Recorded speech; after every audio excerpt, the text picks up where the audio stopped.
Je suis très heureux d'animer ce panel sur la santé mentale. Je pense que c'est une question assez grave qu'on n'a pas complètement vu surgir, on l'a vu surgir au moment du Covid, j'allais dire, et qu'on n'avait pas complètement anticipé. Et manifestement, il y a quand même pas mal d'énigmes, et je crois qu'on a le bon panel pour essayer d'y voir clair et de prendre la mesure de ce qui est en train de se passer. Et puis c'est maintenant une grande cause nationale.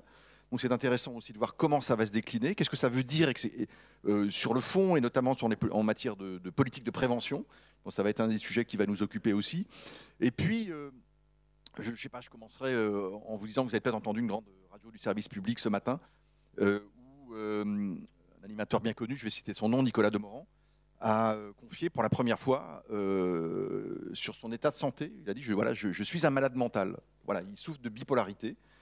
C'est important qu'une personnalité publique, à un moment donné, mette des mots sur, et confie des choses qui ne sont pas faciles à dire, mais qui, sans doute, permettent d'avoir j'ai presque un rôle modèle, j'allais dire en tout cas, de faire tomber un certain nombre de tabous sur des questions de la santé mentale. On voit bien que c'est encore quelque chose qui est difficile à évoquer dans nos sociétés.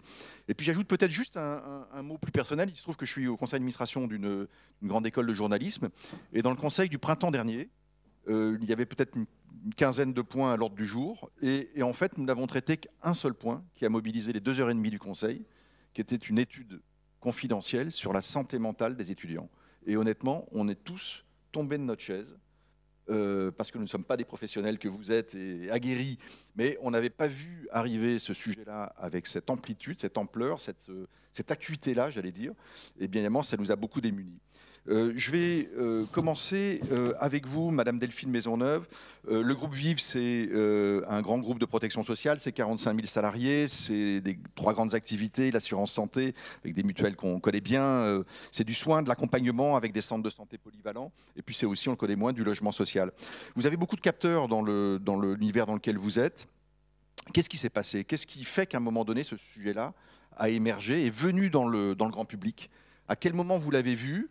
Et est-ce que vous avez tout de suite mesuré l'ampleur du sujet à tel point qu'aujourd'hui on en parle encore presque tous les jours? C'est un sujet qui s'est vraiment imposé dans l'actualité. Je pense que la prise de conscience, c'est qu'il n'y a pas de santé tout court sans santé mentale.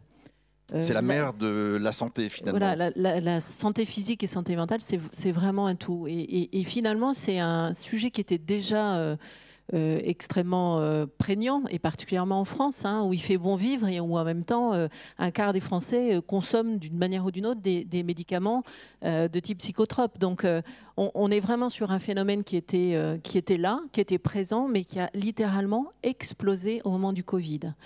Quelques chiffres. C'est l'élément déclencheur.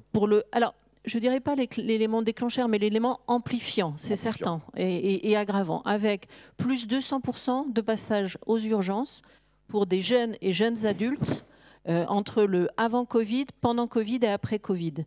On a aujourd'hui 20% des arrêts de travail qui sont liés à des syndromes ou à des pathologies anxieuses ou dépressives. Les arrêts longs sont particulièrement je dirais, la conséquence de problématiques de santé mentale. Sur les arrêts longs liés à la santé mentale, ils ont bondi de 41% depuis 2019, c'est un chiffre AXA. Oui, absolument. Donc on est vraiment sur quelque chose qui s'est amplifié post-Covid, mais qui était déjà là. Et finalement, la question qu'on s'est un certain nombre d'entre nous posée, au-delà des professionnels de santé et du soin qui accompagnent ces sujets, c'est de dire... Premier point, c'est un sujet de santé publique, c'est un sujet pour nous tous, en tant que citoyens, en tant que citoyennes, aussi en tant qu'entreprise. Et l'entreprise, on en a parlé sur les 2 précédentes tables rondes, est un lieu de santé aussi, est un lieu d'accompagnement, est un lieu de pédagogie, est un lieu pour concourir à la santé de nos concitoyens, de la santé de nos collaborateurs. Et finalement, en tant qu'employeur, je suis moi-même, effectivement, au travers de notre groupe, on a cette double casquette et on assure, au travers notamment d'Harmonie Mutuelle, des employeurs privés et puis nos autres mutuelles sur les employeurs publics. L'employeur, il a déjà une responsabilité légale autour de la santé, de la bonne santé physique et mentale, sécurité de ses collaborateurs. Mais au-delà de ça, des collaborateurs qui sont en bonne santé, c'est clairement des collaborateurs qui vont pouvoir être plus performants, plus productifs. Donc, pour une entreprise, proposer un cadre qui soit sécurisant sur le plan psychologique est absolument essentiel à son impact, à sa performance. Est-ce que c'est une notion précise ou est-ce que c'est pas un peu flou l'histoire de la santé mentale? Il y a une définition de l'OMS. Hein. Est-ce que vous pourriez nous dire ce que c'est exactement la santé mentale? La santé, il y a la définition de l'OMS autour de la santé en général, qui est un état de bonne santé.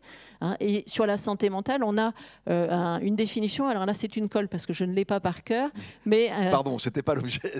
Mais je dirais, c'est un état de bien-être et qui embarque toute une série de sujets multifactoriels qui concourent à cet état de bien-être et qui permet d'aller déployer la totalité de son potentiel, de ses capacités, qu'elles soient sociales, qu'elles soient personnelles, etc. Donc c'est vraiment au cœur de ce que l'humain est en capacité de faire ou de produire vis-à-vis de son environnement.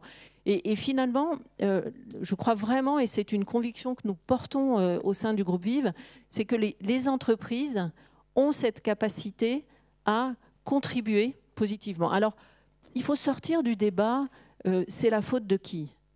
Le sujet, il n'est pas là.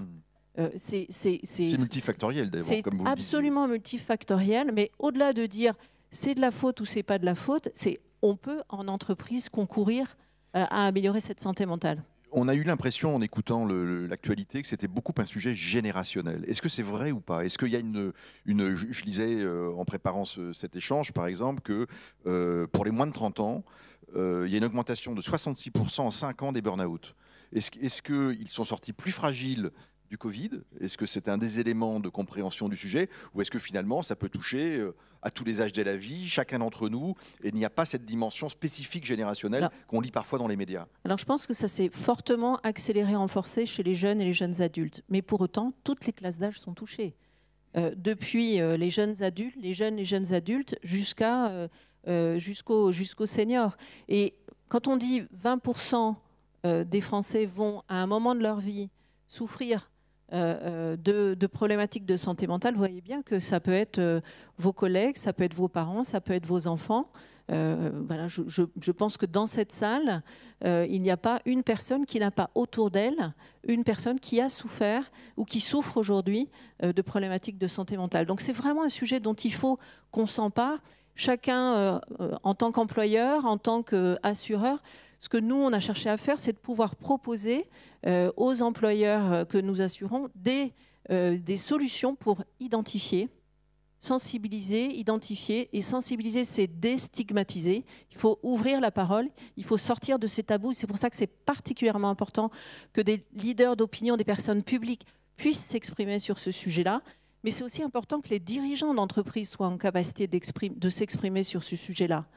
Parce que ça libère derrière la parole. Donc, sensibiliser, déstigmatiser, former le plus possible de personnes à l'identification des premiers signaux. Alors, nous, on pousse beaucoup, par exemple, la formation des premiers secours de santé mentale. Hein. Moi, pas plus tard qu'il y a 10 jours, je l'ai suivi à titre personnel. C'est très, très... il y a des choses à savoir. C'est absolument éclairant et ça permet d'identifier très tôt les premiers signes et donc de mettre derrière en œuvre des solutions de prévention. Parce que là aussi, sur ces sujets-là de santé mentale, évidemment, ce n'est pas que de la prévention, il y a du soin, il y a des besoins de soins, mais on peut traiter aussi beaucoup de choses au travers d'actions de prévention. Mettre en place des parcours, mener des actions avec notamment les entreprises, avec les employeurs publics aussi, pousser aussi les sujets autour de l'activité physique. L'activité physique est excellente pour la santé mentale. Voilà, donc c'est vraiment un ensemble de sujets qu'on peut aller proposer aux employeurs pour qu'ils puissent derrière trouver les voies et moyens pour accompagner leurs collaborateurs et leur donner les moyens d'être en meilleure santé. Alors juste avant de donner la parole à votre voisine de droite, une question quand même. Est-ce que l'éco-anxiété, c'est un sujet de santé mentale? Est-ce que ça existe d'abord? Est-ce que c'est des choses que vous avez repérées? Est-ce que c'est quelque chose qui est montant? Ou est-ce que c'est c'est un tic journalistique? Alors je ne vais pas jusqu'à dire que c'est un tic journalistique, mais ça semble être... on a des études qui sont en cours sur le sujet. Il y a du débat. Je ne vais pas porter moi non plus une parole scientifique. Hein, je n'en ai pas la légitimité. Ça existe. On a notamment des études là aujourd'hui avec certains de nos équipes là pour le coup de soins pour travailler sur l'accompagnement, l'identification et l'accompagnement de troubles d'éco-anxiété, notamment chez les jeunes. Mais ça n'est pas le phénomène qui explique, la totalité des sujets, etc. Une fois de plus, les sujets de santé mentale, c'est multifactoriel. Un des sujets majeurs, c'est l'isolement, l'isolement social. Bien sûr. Là aussi, on pense qu'il y a naturellement plus d'isolement chez les personnes âgées que chez les jeunes. C'est pas vrai. Il y a beaucoup de problématiques d'isolement social chez les jeunes. Il y a beaucoup de problématiques d'isolement social et de charge mentale dans les familles monoparentales. Et tout ça concourt à créer des facteurs de mauvaise santé mentale. Sur l'éco-anxiété, je vous conseille le livre d'un ancien directeur de la PHP, Martin Hirsch, qui a écrit un très joli roman qui s'appelle La Solastalgie, et qui démarre par une consultation qui prend de l'ampleur sur l'éco-anxiété. Je voudrais entendre maintenant Laurence Breton-Cueny. Delphine Maisonneuve a dit l'importance de l'entreprise, d'entrée de jeu, la place de l'entreprise singulière. Est-ce que vous, d'abord en tant que DRH, puis vous êtes vice-présidente de l'association de la DRH, donc vraiment de l'association des professionnels des ressources humaines, est-ce que vous avez aussi vu le phénomène, découvert le phénomène? Est-ce que les entreprises n'ont pas été un peu démunies aussi en découvrant quelque chose auquel elles n'étaient pas nécessairement préparées et n'avaient pas nécessairement les bons outils peut-être d'anticipation pour gérer des choses comme ça? Merci, bonjour à toutes et à tous. Alors, il y a autant d'entreprises que de personnes dans la salle par rapport au sujet. Alors, déjà, peut-être poser le cadre. Nous, la NDRH, nous représentons 6 000 bénévoles. Moi, je fais partie des bénévoles et on représente à peu près 11 millions de salariés en France. Voilà, alors on a des enjeux, comme ma voisine l'a rappelé, le Code du travail nous donne une responsabilité d'employeur à la fois sur la santé physique et mentale. Donc ça ne date pas d'hier, on va se le dire. On a différentes missions, on a des missions de prévention, donc avec 3 niveaux de prévention, on a des missions d'information et également de résoudre les situations par rapport à l'organisation. Donc nous, à la NDRH, on travaille sur les politiques santé, qualité de vie au travail ou santé et conditions de travail depuis très longtemps. La QVT.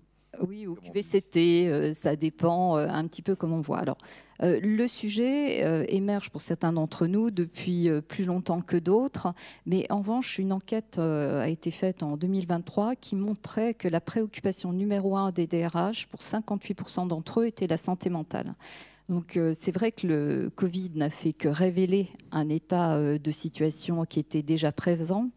Vous avez aussi, on parlait des jeunes, et puis de l'isolement, c'est aussi dû, alors scientifiquement parlant, j'ai plein de scientifiques ici, c'est le continuum temps. C'est vrai que nous, adultes, on dit toujours que la période 10-20 ans est égale à 20-40 ans, à 40 à 80. Donc nous, adultes, on a mieux vécu cette période que les jeunes et on se retrouve confrontés sur un sujet majeur, à la fois des jeunes et de solitude. Et un petit peu ce que je disais, il y a différents types de baromètres. Alors, tous les organismes de prévoyance mutuelle enfants, alors je vais en citer un parmi tant d'autres.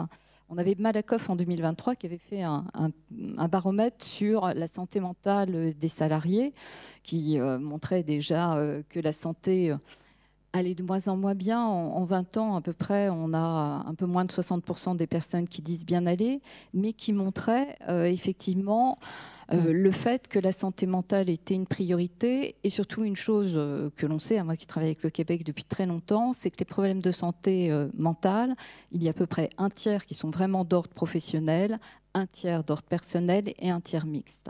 Et dans la partie professionnelle, c'est vrai qu'en numéro 1 arrive la charge de travail, mais en numéro 2, ce sont les rapports sociaux qui sont excessivement importants. Les ambiances de travail. Oui, tout à fait. Et en 3e arrivent les valeurs. Quand on regarde au niveau personnel, en numéro 1 arrivent effectivement les conflits dans la vie familiale et les situations personnelles. En 2e, la situation financière. Vraiment, ce sont des points importants. Et surtout, comme ma voisine l'a dit, il y a la question de la solitude. Voilà, nous, on a beaucoup d'entre nous avons réouvert nos entreprises après la 2e fermeture liée au Covid. Et ceux qui arrivaient, c'était ceux qui vivaient seuls, soit âgés, soit jeunes, ou ceux qui avaient des conflits, on va dire, familiaux, qui avaient besoin de venir. Mais je dirais qu'encore nos salariés vont mieux que ceux qui sont à France Travail. parce qu'au moins il y a un cadre. Donc voilà, c'est un sujet que l'on traite. On fait beaucoup de prévention et on fait beaucoup de webinaires au sein de notre organisation. Dans les derniers, je peux citer, c'est l'IA, parce que l'IA et la santé mentale, il y a un risque. À la fois, vous allez me dire, l'IA peut détecter les problèmes de santé mentale, mais aussi elle peut les causer, puisque ça fait partie de nos transformations numériques, comme on a également des transformations à venir avec le vieillissement de la population, qui est aussi corrélé. On travaille beaucoup sur des mémos de la santé, et notamment on a travaillé sur les jeunes.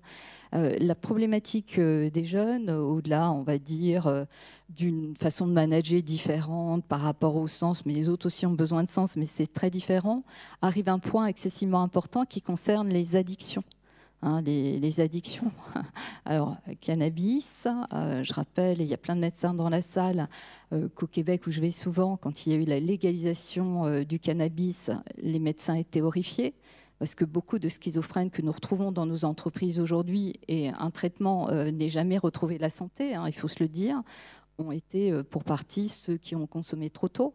On a l'alcool, on a les réseaux sociaux. Vous avez une étude d'Oxford qui est sortie, la revue PNAS dernièrement, là, au mois de février, qui montre la problématique des réseaux sociaux et l'impact sur la santé mentale. Donc voilà, on se retrouve face aujourd'hui avec effectivement aussi la question du maintien en emploi, où on a plus de risques en vieillissant. C'est-à-dire que les jeunes sont plus souvent malades, mais ça dure moins longtemps. En tout cas, c'était avant les problèmes de santé mentale. Parce qu'aujourd'hui, moi, les jeunes, c'est moins de 40 ans, je vous dis ça comme ça.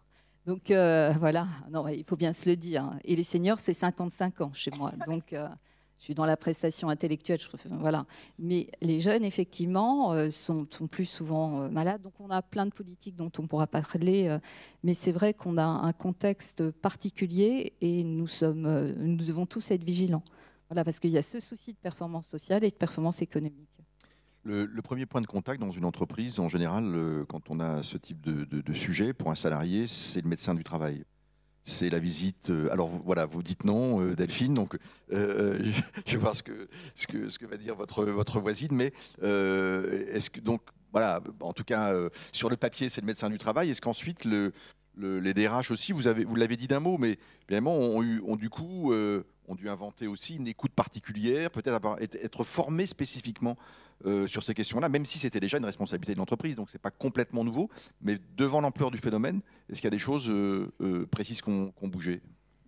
Alors déjà, il y a une véritable inégalité par rapport à la médecine du travail. Nous ne faisons que le mentionner. Beaucoup de mes collègues n'arrivent pas à trouver de médecin du travail. C'est une denrée rare. Moi, je suis une DRH heureuse. Moi, j'ai même une infirmière, médecin du travail, infirmière. Donc voilà. Ce qui est important dans une démarche globale. Mais aujourd'hui, c'est une réalité territoriale. Il y a des inégalités et beaucoup n'ont pas accès. Alors que le médecin du travail, qui effectivement connaît l'entreprise, est un vrai partenaire comme nos partenaires sociaux, puisqu'ils sont bien là dans nos comités socio-économiques, à la CSCT. Donc ils ont un rôle, on a nos DURP. Après, le premier contact à l'entreprise, c'est quand même nos recruteurs. Nos recruteurs, on le voit bien. Donc c'est vrai, moi je dis toujours pour les personnes en recherche d'emploi, l'importance de la santé physique et mentale et sociale, ne l'oublions pas, c'est dans la définition de l'OMS de 1946, est excessivement importante parce que ça transparaît dans un entretien. On le voit bien, aujourd'hui les entretiens ne sont pas qu'en visio, on voit bien la réalité quand les personnes viennent. Donc cette santé est importante pour s'insérer dans la vie sociale. Donc on est vraiment des acteurs. Et puis après, on a plein de politiques. Ma voisine le disait, mais nous on fait ça, c'est la politique de détection des signaux faibles. Vous savez, quand on dit take care, prenez soin des autres, quelqu'un qui vient plus manger le midi avec les autres, qui a des horaires décalés, qui se néglige, voilà, ou qui à la DRH demande des avances sur salaire. Voilà. Donc on a un certain nombre de choses. Et plus nous avons des acteurs au sein de l'entreprise, et plus nous pouvons aider et orienter. Mais encore une fois, voilà, il faut avoir la chance d'avoir un médecin du travail et ce n'est pas le cas de tout le monde, malheureusement, en France. Delphine Maisonneuve, vous aviez l'air de penser que la médecine du travail n'était pas le premier point de contact. Non, pour les mêmes raisons, pour des raisons pour tout simplement, le premier point de contact et d'identification, c'est les collègues, c'est le manager, c'est la DRH. Donc, et après, il faut multiplier les options les options d'accès à de l'accompagnement et du soin. Donc ça peut être des lignes d'écoute, ça peut être l'accès à un psychologue ou une psychologue, à une assistante sociale ou un assistant social pour accompagner sur d'autres problématiques. Ça peut être évidemment le médecin ou l'infirmière du travail si on a facilement accès. Mais je pense que l'important, c'est de dire qu'il faut multiplier les opportunités de détection et multiplier les possibilités correspondant je dirais, à la façon dont les personnes vivent, travaillent, pour essayer de les engager, de les envoyer vers des professionnels.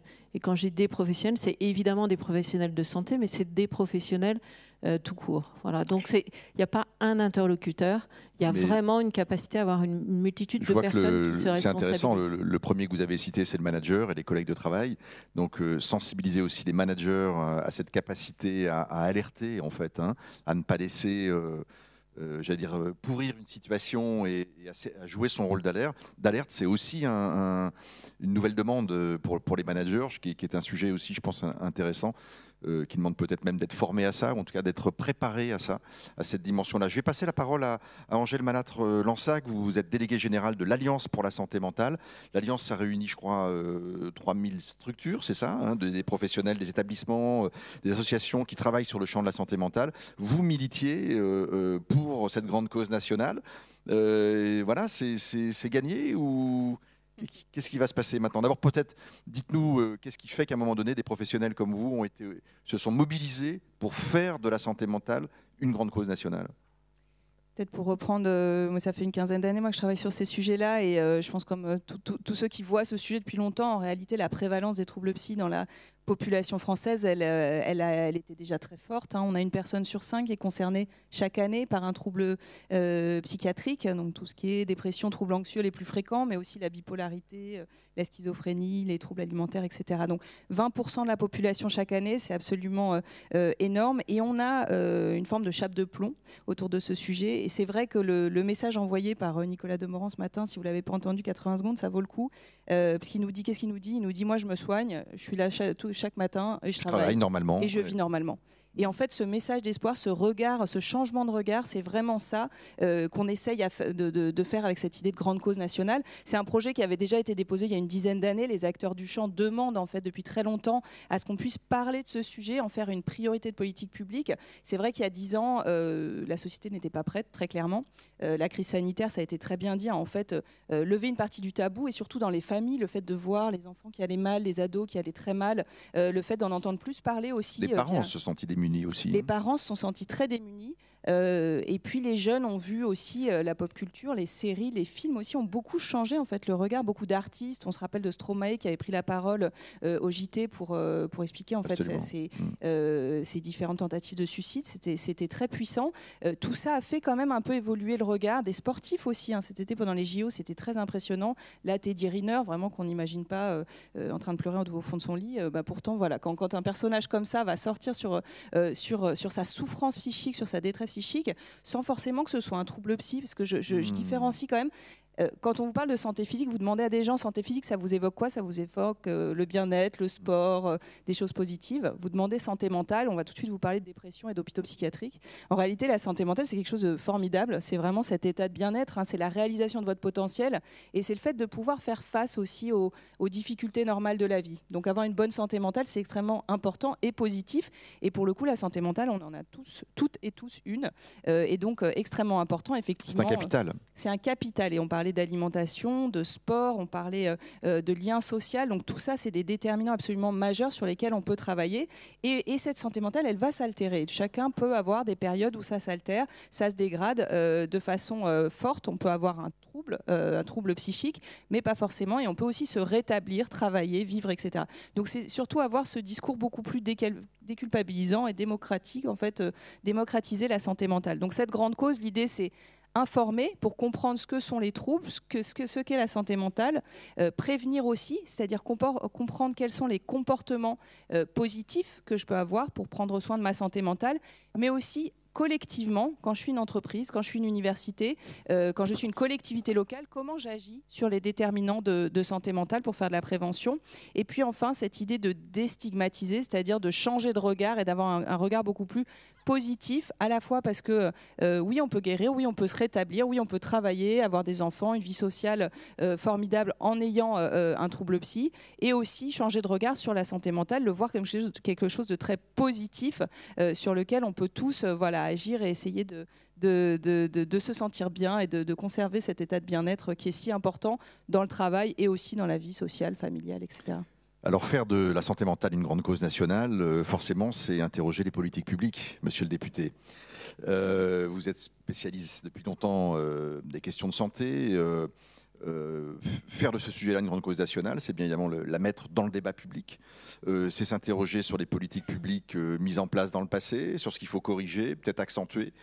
Et je vous ai entendu avoir des mots très durs sur le sujet en disant voilà, il y a une forme de scandale derrière, on est passé un peu à côté du sujet. Qu'est-ce qui vous fait tenir ce diagnostic j'allais dire, si sévère sur le sujet ? Écoutez, c'est la réalité des chiffres. On était, avant la crise sanitaire, à 12,5 millions de Français concernés par la maladie mentale, lato sensu, d'après les chiffres de la Caisse nationale d'assurance maladie. Depuis d'ailleurs la crise sanitaire, la CNAM n'a pas reproduit de chiffres, mais il est probable qu'on avoisine les 20 millions de Français qui sont aujourd'hui traités à un titre ou à un autre pour la maladie mentale. Et donc, quand on a un tiers de la population d'un pays qui est dans cette situation-là, et que l'on regarde les moyens qui sont mis en face pour la prise en charge de la maladie mentale, on ne peut que constater qu'il y a un hiatus qui est absolument colossal. On a dans les territoires une difficulté d'accès à la prise en charge de la maladie mentale. On a une difficulté à trouver, à former, à convaincre des professionnels de santé de s'investir dans ce domaine. Et puis, on a un coût pour la société qui est colossal. Là encore, hein, les chiffres avant la crise sanitaire, 163 milliards d'euros, c'était la première dépense pour l'assurance maladie, à la fois pour le soin, mais aussi pour les indemnités journalières, pour toutes ces personnes qui sont souvent en arrêt de travail pour des durées qui peuvent être relativement longues. Alors oui, moi je le dis sans fioriture, sans fierté particulière, mais c'est un scandale sanitaire qui est aujourd'hui silencieux. Et s'il n'y avait pas effectivement des événements comme la grande cause nationale qui permettent de remettre ce sujet-là sur le devant de la scène, il est probable qu'on continuerait à faire en sorte qu'on oublie la santé mentale des Françaises et des Français. Alors on ne l'oublie pas volontairement, on l'oublie souvent par méconnaissance de ce qu'est la santé mentale. Et on l'oublie par refus d'admettre qu'aujourd'hui, on n'a pas les moyens matériels, les moyens humains, les moyens scientifiques de régler cette Vous dites qu'il y a une action publique pour la santé mentale, mais il n'y a pas de politique publique. Vous savez, politique publique, si vous voulez qu'elle soit efficace, elle doit répondre impérativement à 3 critères. Vous devez d'abord avoir une vision politique. Où est la vision politique de la France en matière de santé mentale? Je serais même tenté de vous dire où est la vision politique de la France en matière de santé tout court. Depuis quand a-t-on entendu un ministre vous dire « Voilà ce que j'imagine pour la santé des Françaises et des Français à 5 ans, 10 ans, 15 ans, 20 ans ». Alors, il faut dire que en 7 ans, on a eu 9 ministres de la Santé, 4 pour la seule année 2024. Ça laisse assez peu de temps pour réfléchir. Le sujet est venu d'une certaine manière par la question de la retraite, j'allais dire. Parce que là, on a parlé aussi des gens qui ont pu être abîmés tout au long de leur parcours professionnel, ou en tout cas, voilà, parce que des activités difficiles, physiquement difficiles. On a parlé du stress, etc. Ce sujet-là est venu à travers la réforme des retraites, j'allais dire quand même. Bien sûr. Donc je vous dis, il faut 3 éléments. Donc une vision politique, elle fait cruellement défaut aujourd'hui. Il faut en second lieu, pour conduire une politique publique, une incarnation. Or aujourd'hui, la stratégie nationale en matière de santé mentale n'est pas pilotée, si ce n'est par le professeur Bellivier, délégué ministériel à la santé mentale, mais la santé mentale ne peut pas être enfermée dans un cadre purement ministériel. On le voit dans les témoignages qui viennent de nous être présentés. La santé mentale, elle concerne aussi bien le ministère du Travail que le ministère des Sports, que le ministère de l'Enseignement supérieur, que le ministère de l'Éducation nationale. Et donc, l'idée, ce serait d'avoir à un moment donné une incarnation sous la forme au moins d'une délégation interministérielle pour traiter ce sujet-là de manière horizontale. J'avais le secret espoir que ça vienne avec la grande cause nationale. J'attends encore un peu. La grande cause nationale, c'est la grande cause 2025. On arrive à la fin du mois de mars. Il ne s'est encore rien passé. Je ne désespère pas que la grande cause nationale prenne corps avant la fin de cette année, mais il va commencer à être grand temps. Pour l'instant, c'est un slogan ? Jusque-là, pardon de le dire, mais oui, c'est un slogan, c'est un vœu pieux, c'est une volonté politique clairement affichée, personne ne peut le contester, mais in concreto, on n'a pas vu grand-chose bouger. Voilà. Et puis en troisième lieu, dans une politique publique, il faut une évaluation. Qui évalue aujourd'hui ce que l'on fait en matière de santé mentale? Absolument personne. L'IGAS de temps à autre, la Cour des comptes de temps à autre, mais souvent dans un décalage temporel qui fait que les rapports arrivent souvent largement après la mêlée et donc perdent en pertinence et en efficacité. Voilà la difficulté à laquelle nous sommes confrontés.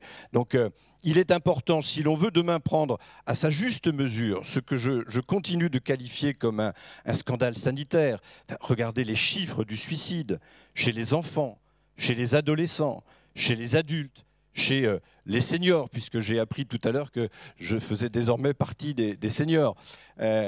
Imaginez une seconde. Pas été bien informé. Le volume que tout ça représente, la situation dans laquelle nous sommes. Regardez le contexte économique, géopolitique dans lequel on fait évoluer les Français aujourd'hui.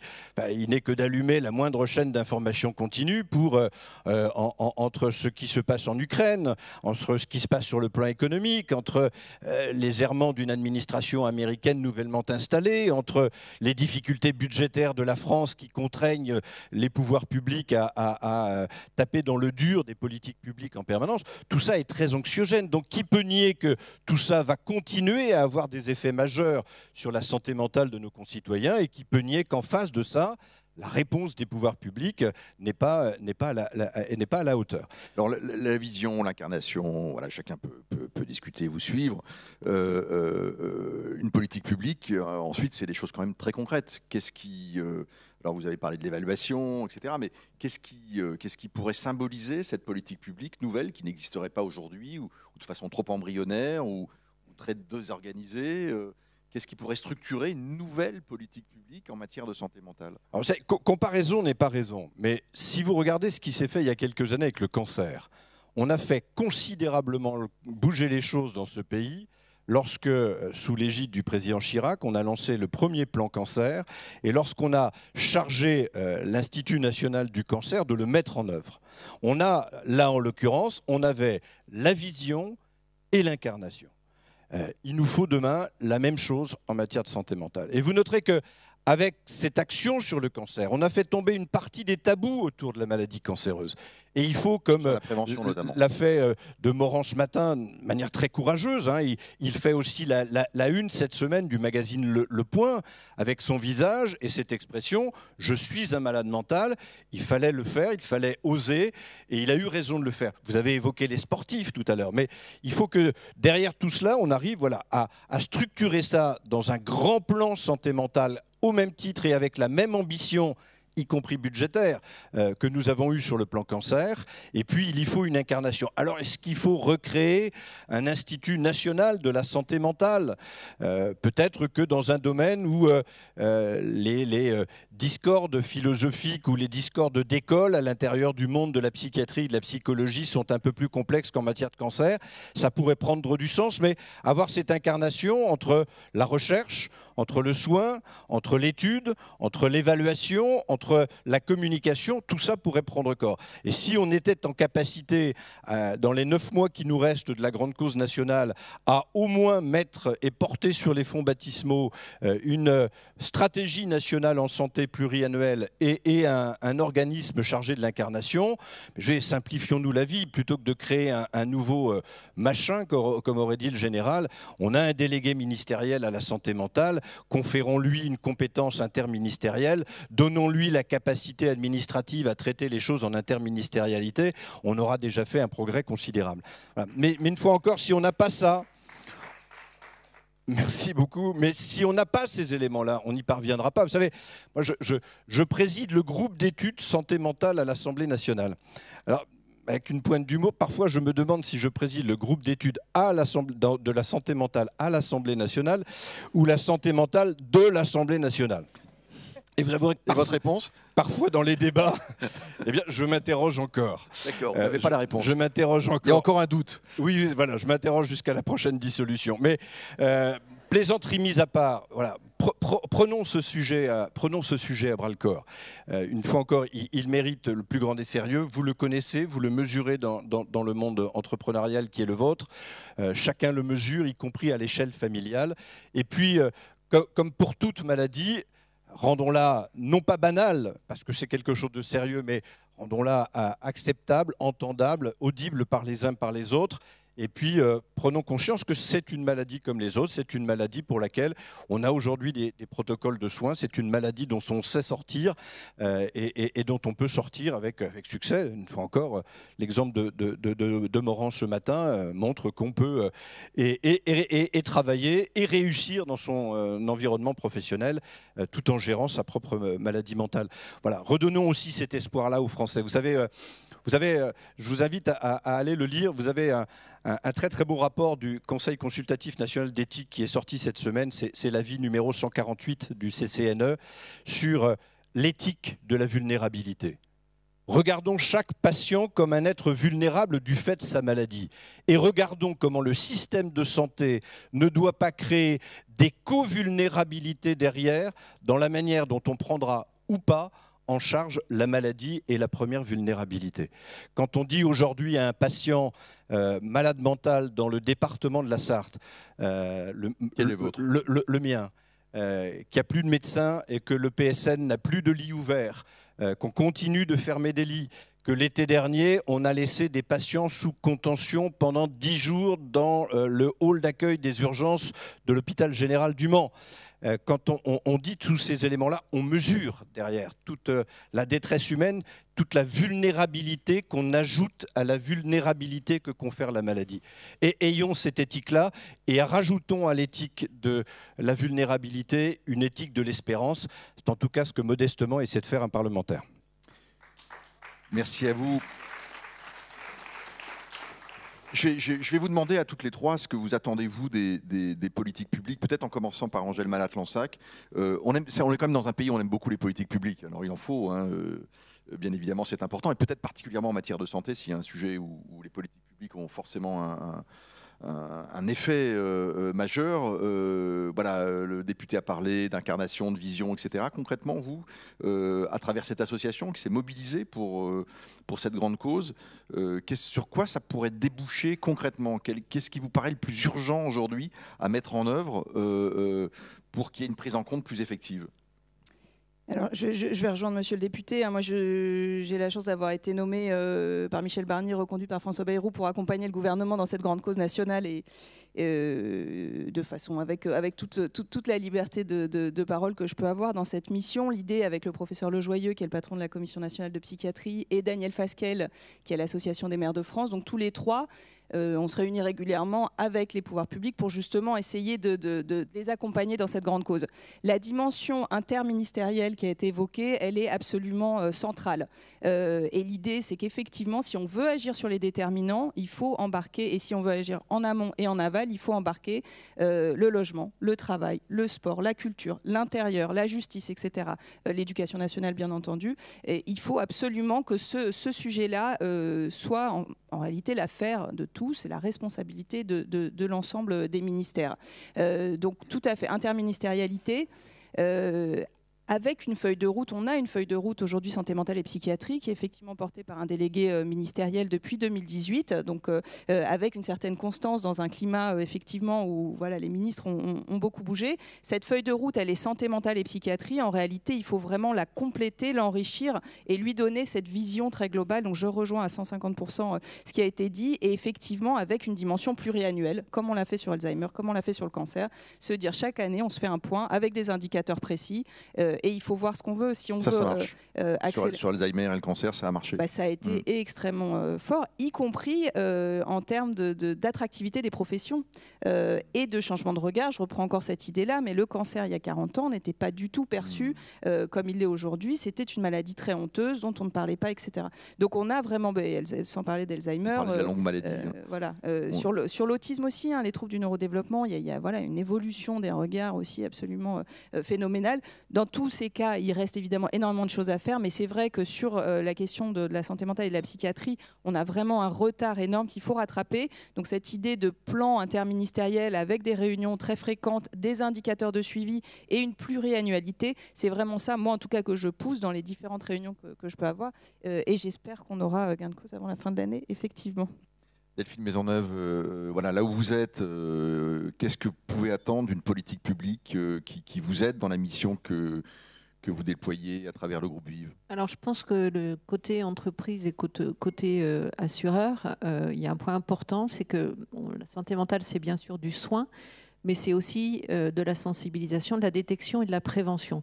Et une fois de plus, réclamer qu'on puisse avoir un partenariat fort, plein et entier entre l'assurance maladie et les organismes complémentaires qui sont en capacité, donc les assurés qui sont en capacité d'accompagner les employeurs ou leurs assurés individuels sur des problématiques, y compris de prévention en santé mentale. Donc pour moi, il y a ce point-là qui est important. Et si je prends mon autre casquette qui est d'un opérateur de santé, puisque nous avons 1700 établissements sur le territoire, dont des établissements de santé mentale. MGEN, notre mutuelle de l'éducation nationale, était particulièrement en pointe et depuis des années sur ce sujet-là.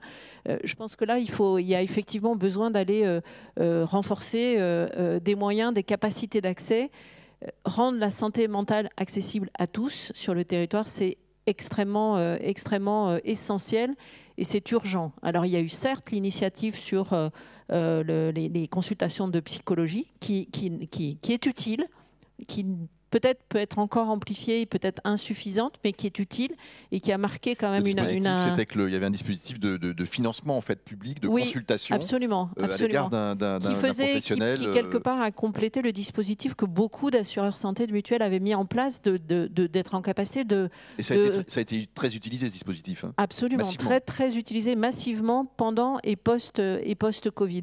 Donc il y a quand même un accès aux professionnels de santé. Et quand on parle d'accès, il y a bien sûr l'accès géographique, mais il y a l'accès financier aussi et l'accès matériel.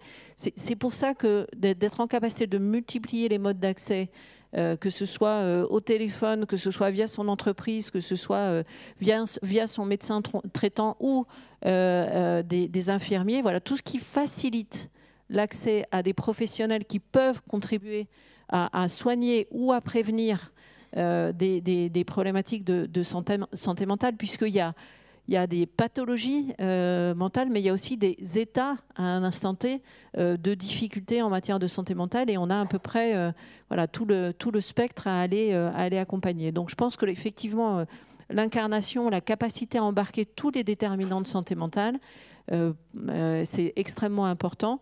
Et de grâce, n'allons pas encore doper ou compléter l'arsenal réglementaire pour les entreprises. Je pense que la responsabilité, elle est déjà là. Les DRH en sont particulièrement, imprégnés. Les dirigeants d'entreprise aussi, pas besoin de rajouter la réglementation supplémentaire sur ce sujet-là. Le cadre existant est tout à fait suffisant et efficace pour déployer des moyens là-dessus. Alors, même question pour vous, Laurence Breton-QNI. Qu'est-ce qu'attendent des DRH en termes de politique publique ? En fait, je ne pensais pas que vous alliez me poser la question parce que finalement, on a tellement l'habitude parfois d'être seul sur certains sujets. J'aime bien quand on parle de travailler sur les déterminants. Nous, on se rend bien compte qu'il y a des problématiques de logement, de familles monoparentales, d'activités physiques et sportives, d'alimentation et qui commencent à l'école. Donc, moi aussi, j'ai premier secours en santé mentale, ça existe aussi pour les jeunes. Donc, si vous pouviez déjà travailler sur tous les déterminants et sur la jeunesse, et puis permettre effectivement, je suis d'accord, que les personnes puissent être accompagnées. Parce qu'aujourd'hui, il y a vraiment des inégalités territoriales, autant en médecine de travail que de médecine tout court. Et puis nous, dans nos entreprises. Moi, j'ai une bonne mutuelle et une bonne prévoyance. On lâchera personne jusqu'à la retraite. C'est pas du tout pareil partout parce qu'on a des inégalités selon la taille de nos organisations. Donc nous, il faut vraiment qu'on sache que si une personne est orientée à l'extérieur, elle sera soutenue. Parce qu'aujourd'hui, effectivement, il existe des soins, mais il faut toujours prêter attention. Nous, on a des salariés qui arrêtent le traitement pensant qu'ils vont bien. Et la demande vient de leurs collègues de pouvoir suivre justement premier secours en santé mentale. Donc il faut dire que la santé mentale est quelque chose de précaire et nous, quand on a eu des personnes qui ont eu des troubles de santé mentale, ils savent toujours qu'ils ont une cicatrice et il faut toujours faire attention. Donc nous, on va faire beaucoup de prévention et on va continuer. On mesure nos taux d'absentéisme parce qu'on est là pour la performance sociale et la performance économique. Il y a McKinsey qui a fait une étude, enfin son institut de santé, en disant que si on investissait plus dans la santé, on augmenterait le PIB de 4 à 12%. Donc on sait très bien qu'ils ce taux d'absentéisme, c'est le taux d'absentéisme est croissant dans votre domaine. Non, pas chez moi. Moi, il y a moins de 3,5% avec une moyenne d'âge de 43 ans, mais une politique santé qualité de vie au travail depuis 2010. Des baromètres sociaux où on mesure le stress, l'engagement. De toute façon, c'est comme pour vous. Hein. Je veux dire, au niveau public, si vous n'avez pas de tableau de bord avec des KPI, avec des objectifs, et peu importe la personne, hein, il faut dépasser les clivages des individus, des politiques. Objectiver. Mais oui, il faut investir sur le long terme. Nous, on investit beaucoup dans les managers. Beaucoup ne veulent plus aujourd'hui.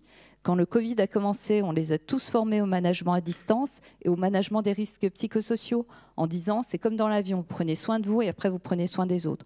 Donc voilà, mais on n'a pas tous les mêmes moyens et donc il y aurait plein de choses à dire sur la formation. Il faut aussi qu'on respecte nos seules obligations et on le dit toujours, on a effectivement le document unique d'évaluation des risques professionnels.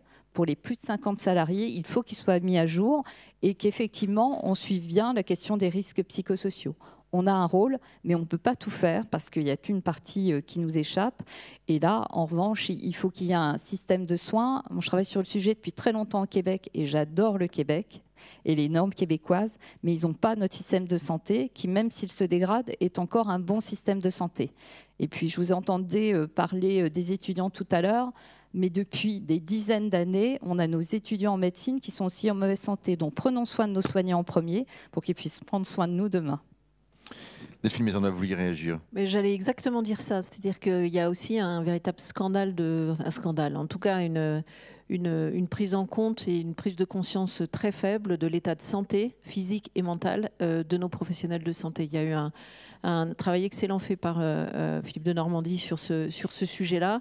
Là aussi, et plus particulièrement sur le sujet de la santé mentale, il y a beaucoup de tabous.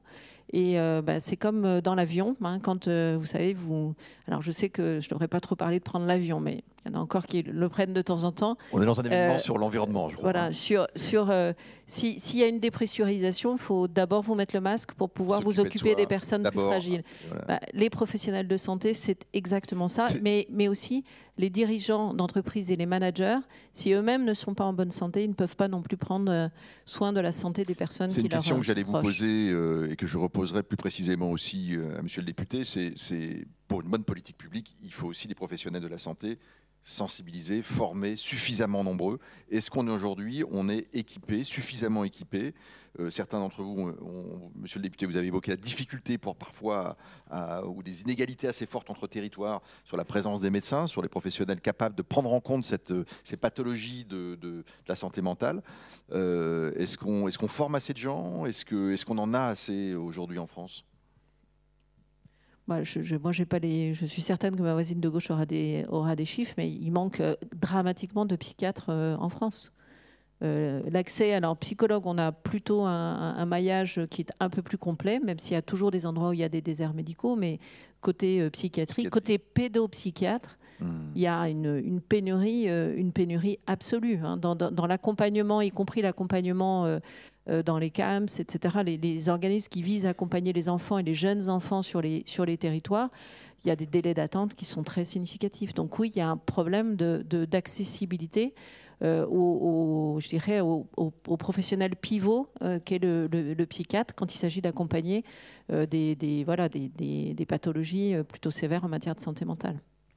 Je peux peut-être Angèle Malade-Plansac. Juste réagir sur cette question-là. Alors effectivement, en pédopsychiatrie, on est vraiment face à la falaise, en plus parce qu'on a une moyenne d'âge des pédopsychiatres en France qui sont déjà peu nombreux, moyenne d'âge de 62 ans.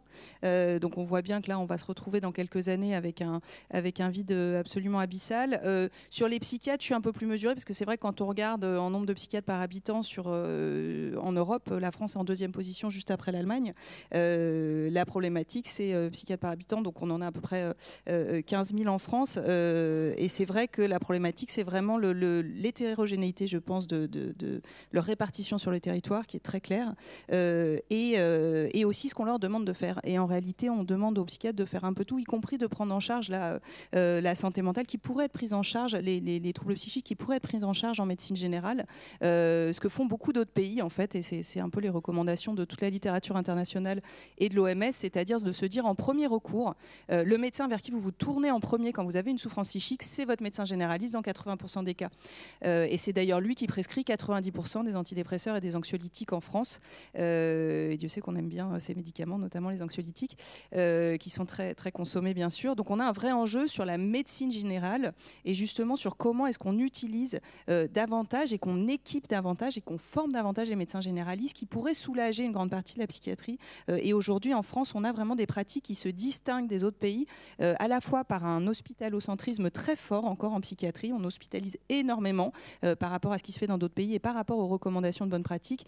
C'est un tropisme français, ça? Enfin, c'est un défaut français? Ah bah là, en comparaison internationale, on est effectivement pas bon du tout. Et en plus de ça, on sait que si on veut agir sur le rétablissement, il est important aussi d'essayer de faire baisser cette dimension d'hospitalisation pour développer les équipes mobiles, essayer d'aller beaucoup plus dans de l'aller vers et conserver la personne dans son environnement de travail familial, etc. Ça demande des moyens et des formations et des pratiques un peu différentes de ce qu'on a aujourd'hui.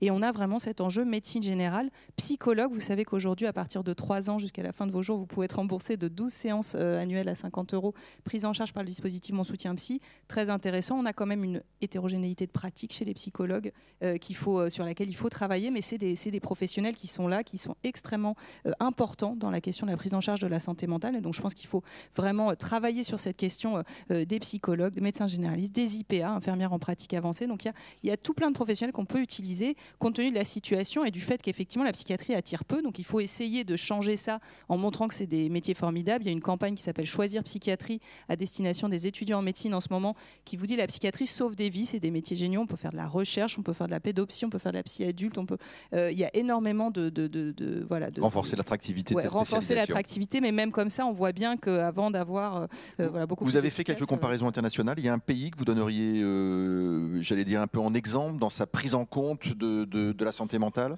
Sur la dimension prévention et déterminant, évidemment, je vous parlais des pays scandinaves qui sont extrêmement intéressants. Ils travaillent beaucoup sur les compétences psychosociales dès l'école, la résilience, la gestion du stress, etc. Donc hyper intéressant. Les Australiens sur la santé mentale des jeunes ont développé des lieux très déstigmatisants pour que les jeunes aient tout de suite un premier recours. En France, vous êtes jeune, vous avez une souffrance psychique, vous allez voir une maison des ados, un point d'accueil écoute jeune, un point santé jeune, un CMPP, un CMPIJ, enfin je vous en passe, mais voilà, donc c'est pas très clair et c'est relativement stigmatisant encore. Donc l'Australie hyper intéressante là-dessus, Nouvelle-Zélande aussi sur la question de la déstigmatisation. Donc en fait, il n'y a pas un pays miracle, mais il y a vraiment des solutions et des choses qui peuvent servir d'inspiration. Et surtout, on commence à savoir ce qui fonctionne bien aujourd'hui, ce qui n'était pas le cas il y a une vingtaine d'années où on ne savait pas très bien. Là aujourd'hui, je crois qu'on voit clairement vers où il faut aller et donc c'est utiliser aussi les expériences étrangères pour nous inspirer. Monsieur le député, on va terminer avec vous. On va conclure avec vous. Voilà, on a évoqué différentes pistes aussi. Est-ce qu'il y a des choses que vous avez entendues qui vous ont parlé plus qu'à d'autres? Et puis, je vous interrogerai aussi sur la question de l'éducation. Au fond, bien évidemment, la santé mentale, il y a aussi les accidents de la vie qui peuvent être des éléments déclencheurs. Donc, il n'y a pas un âge où tout se concentre. Mais après tout, dans les politiques de prévention, il y a quand même peut-être l'idée qu'au sein même de l'éducation nationale, on demande peut-être beaucoup à l'éducation nationale, mais il y a peut-être des mécanismes particuliers qui permettraient précisément de faire de la prévention, de détecter peut-être de façon plus précoce des signaux. Quand on parlait de Nicolas Demorand, son diagnostic, dit-il, a été établi il y a 8 ans seulement. C'est certainement quelque chose qu'il portait en lui depuis très longtemps. Voilà. Est-ce qu'il y a, au même titre qu'à l'éducation nationale, où il y a des éléments de politique de prévention qui détectent un certain nombre de choses, qui permettent ensuite précisément de soigner, est-ce que là, on est au rendez-vous? Est-ce qu'il y a des choses particulières qu'on devrait développer? Alors, deux éléments et deux mots assez rapides. Le premier sera sur la formation des professionnels de santé. Vous venez de l'évoquer très justement. Il faut qu'on repense dans une vision pluriannuelle et une vision politique en santé la formation de nos soignants. J'appartiens à une génération, moi qui depuis ce matin sais qu'il est senior, qui travaillait... Ça vous a marqué manifestement. Oui, c'est un choc psychologique de première ampleur. Faut peut-être consulter, hein, mais... Ça va être un stress post-traumatique. Plaisanterie mise à part, j'appartiens à une génération qui travaillait sur du temps long et des espaces courts. La génération de mes enfants fait radicalement l'inverse. Imaginez dire demain à une infirmière, à un médecin, pendant 43 ans, tu vas faire le même job dans la même spécialité, avec le même statut, c'est devenu inentendable. Donc repensons, dans l'esprit du rapport que vient de rédiger l'Académie de médecine, repensons la formation de nos soignants. Je pense qu'aujourd'hui, on a une hyper spécialisation de la médecine. On est le seul pays au monde à avoir 44 spécialités médicales, et que quand on a moins de médecins, plus on les hyper spécialise, moins ils sont disponibles pour le commun des mortels. Peut-être que dans les facultés de santé demain, il faudrait produire 70% de médecins généralistes, et peut-être qu'il faudrait rendre intelligente cette 4e année de médecine générale que personne ne souhaitait, que personne ne demandait, mais qu'on a imposée aux étudiants en médecine, et qu'à cette occasion-là, on puisse leur proposer d'acquérir non pas une mention de spécialité, mais une orientation. On pourrait avoir 70% de médecins généralistes, parce que c'est la porte d'entrée du système de santé, avec une médecine générale à orientation gériatrie, à orientation psychiatrie, à orientation pédiatrie, etc., pour mailler les territoires avec des compétences supplémentaires. Donc réfléchissons dans un cadre pluriannuel, dans une vision d'avenir de notre système de santé, à la formation de nos soignants. C'est un enjeu majeur pour les années qui viennent. Regardez, entre le nombre d'étudiants qui franchissent le seuil de la 2e année et ceux qui terminent leurs études de médecine, la perte en ligne est colossale. Et on a la même chose dans les IFSI pour les infirmiers. Et donc, attention à tous ces moyens qui sont aussi les moyens des contribuables français pour former des soignants qui ne vont pas au bout de la démarche, parce qu'à un moment donné, la pression qui s'exerce sur eux ou ce qu'ils découvrent de la formation ne leur convient pas. Donc on a là un enjeu majeur. Et puis, il nous reste une minute. Et vous l'avez dit, la prévention, c'est absolument essentiel. 380 milliards d'euros, c'est le budget que gère Thomas Fatome. 380 milliards d'euros à l'année. 63% de ces 380 milliards d'euros sont consacrés à la maladie chronique. Lorsque, juste avant d'être senior, vous passez le cap des 40-45 ans, vous avez cette chance inouïe en France d'être affecté par une maladie chronique. Bon courage à ceux qui atteindront bientôt ce seuil. Donc vous aurez tous un peu de cholestérol, un peu de triglycérides, un peu d'hypertension. Et si ça s'arrête là, ce ne sera pas grave. Mais quand vous êtes hypercholestérolémié à 45 ans, avec une espérance de vie jusqu'à 90 ans, vous allez manger des statines tous les matins pendant 45 ans aux frais de la sécurité sociale. Donc si demain, on veut régler, y compris l'équation intenable du budget de la sécurité sociale, il faut qu'on ait une politique de prévention. Et j'en terminerai par là. Une politique de prévention, je ne crois pas que ça puisse se faire dans l'annualité budgétaire entre le 1er janvier et le 31 décembre. C'est un parcours de prévention tout au long de la vie qui commence dès le plus jeune âge, qui doit accompagner le patient toute sa vie. On doit l'accompagner sur la prévention, sur l'éducation à la santé, éventuellement sur l'éducation thérapeutique. Et tout ça doit être suivi et consigné dans une ligne à part du dossier médical partagé.